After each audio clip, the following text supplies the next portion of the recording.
Today in Crazy Performance Repair, we're going to talk about this 2004 Tahoe. This is one that I acquired as payment for another job that I did. I was in need of a truck, and this guy had a truck. He was swapping this one for a different one. However, the concern with this particular truck is an oil pressure concern. The problem with it is the oil pressure is inconsistent and usually low. So, he brought the truck in after trailering it here about 370 miles, roughly, maybe 400 miles. So he trailered it for quite some time. Why is that relevant? Well, the situation at hand, it made me have a test drive, and the vehicle seemed all right on my test drive. So I hopped in the vehicle, I took it for a drive, went down the road. As I'm going down the road, I'm watching, paying attention to oil pressure, how the vehicle sees, because I'm acquiring this vehicle for partial payment towards a job I did. So I wanted to justify how much it was worth to me before I told him how much more he owed me above and beyond the ticket that he had with me. It was a very large job. He had several thousand on the line, and this thing to me was worth about $3,000, so that's what I took off his bill. Now, fast forward a little bit. Everything seemed fine on that test drive. Maybe it was a little low, not a big deal. But later on, I went to start the thing. I fired it up, and I noticed the oil pressure sat there for quite some time. I mean, it sat there, it was a little slow to begin with, and I thought, all right, it's just the stupid O-ring in the oil sump. No big deal, whatever, right? I started up, I use it to go get some firewood from somewhere, just right, I mean, it's maybe 200 yards from me, right? Where I'm getting this firewood from this guy. Anyway, maybe 300 yards. I started up, I'm running, I hook up the trailer, I get all that stuff done. I drive over there, I park it. It gets plenty of time to cool down because I'm taking care of this firewood. I go to fire it up again. I notice the oil pressure takes a little while, then it goes up. I get almost to my house, and the oil pressure is dropped, and it's ding, ding, ding, ding, ding. So I've only made it 150 maybe yards worth, and the oil pressure is just, it's dinging, telling me there's no oil pressure, yada, yada, yada. There was a little bit, not much. I knew the motor was fine. It sounded good. I just continued what I was doing, and then I shut it off, and I restarted it. It went back up, and then after a little bit, it dropped back down. I thought, that's not an oil sump O-ring. The O-rings will typically just, when it's cold, it will be affected. So when you first start it up, it'll have low oil pressure, it'll take forever, and then all of a sudden the oil pressure will go whoop and pop back up, and it might be a little bit low, but it'll never completely drop off after that point, because once it's warmed up and the oil starts warming up, it gets thinner, and as the oil gets thinner, it's easier to pull through that tube. So the pressure will typically be okay. It'll suffice, but it'll be low at startup. So I'm like, well, the oil got warm, and now it's having a problem? That's not right. But I know the oil sump O-ring is bad as well because it does it at startup. The same symptom, right? I'm like, all right, whatever. I got to pull it apart either way, so I'm going to pull it apart and take a look. So what have I found? This particular vehicle has an oil sump O-ring I believe is bad. I have not pulled it yet. I'm going to do that for you guys here on this video. But it's more than an oil sump O-ring. It's actually the oil sump screen itself. So let's get under the vehicle here and take a look. Now you can see I got a little bit of a mess down here. But crawl under here, and we're going to go ahead and shine a light right in that oil sump so that you guys can see. See how that's all blocked off in there? So, what's happening here is, I'm going to go ahead and bring you to the pan. When I first fire it up, it's got some oil in the tube. It's struggling to suck it up, sure. But most of the sludge is sitting at the bottom of the pan. So we'll go ahead and move this.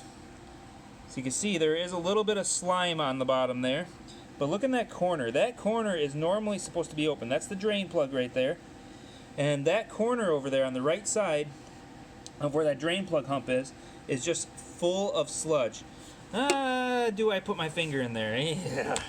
I hate doing this, but I'll do it for you guys. Alright, go ahead and there we go. Ew! I'll get that chunk out of there. So that was just that little corner right there. So what happens is you start moving the vehicle around. This is where the trailer becomes relevant.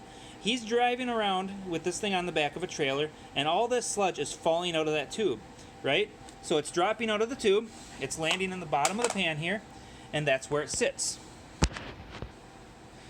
As it's sitting on the bottom of the pan, so it's falling out of that suction tube as he's hauling it on the trailer because the oil's moving around, sloshing around, and it's knocking out of that suction tube. It falls to the bottom of the pan. I get in the vehicle. It's all sitting at the bottom of the pan. I take it for a drive. I start it up.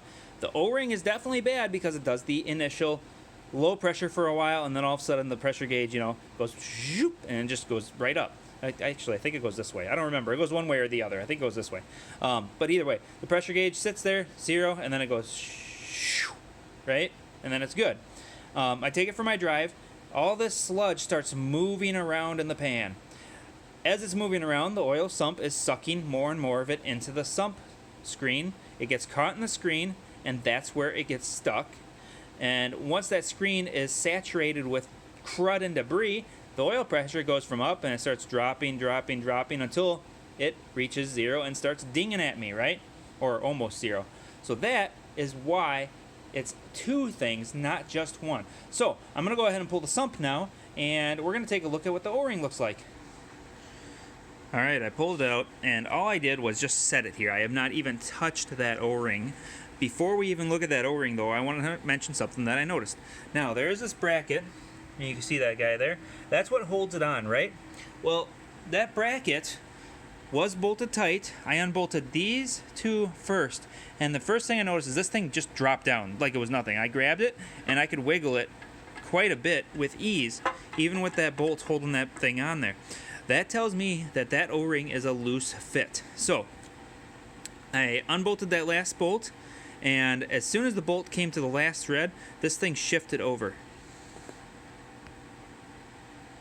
And once it shifted over, I knew for sure that that O-ring was not a tight fit because it should not move at all. Then I grabbed this end. The bolt was still in there, kind of holding it. It had tension against it from that thing shifting over. I grabbed this end, moved it a little bit, and flunk, it popped right out. It just fell out of there. Normally, these things, when they have a good O-ring seal, you kind of have to work and wiggle them to get them out of there. They don't just fall out. So with all that said, let's take a look at what this O-ring looks like. Drop it in its normal home, sort of. See if we can notice anything. I'm gonna go ahead and slide this guy off of here. And sadly, it is soft and it looks okay. So what I might have to do is install an additional bracket on this thing to help support it. So I'll have to replace it or add one of these devices on there. So you can see there are several different types here. I know I could share my screen, but that requires editing, and I'm not going to do that. We have the bracket that goes along one side. We have the bracket that completely encapsulates it. Another along one side. This is another encapsulation type bracket, just like this guy here. So if I install one of them, this goofy single bolt bracket that's on here will be supported by a bolt on the other side, because the pump should have a bolt hole on the other side, as you can see right there. The one that has the dirty hole in it, that is a unused bolt hole. So we're going to try and make it so it uses that bolt hole, and once it's using that bolt hole, all should be well and good, and I'll be able to make my trip. I need to take this thing on a 400-mile trip almost. I'm going back to where it came from, basically. Not that guy's place, but the same area, and I am going to go ahead and get some engine parts for this car and that truck. So, I have some parts over there that are getting machined. With that, like, share, subscribe, and as always, I hope to see you on the next video. Thanks for watching.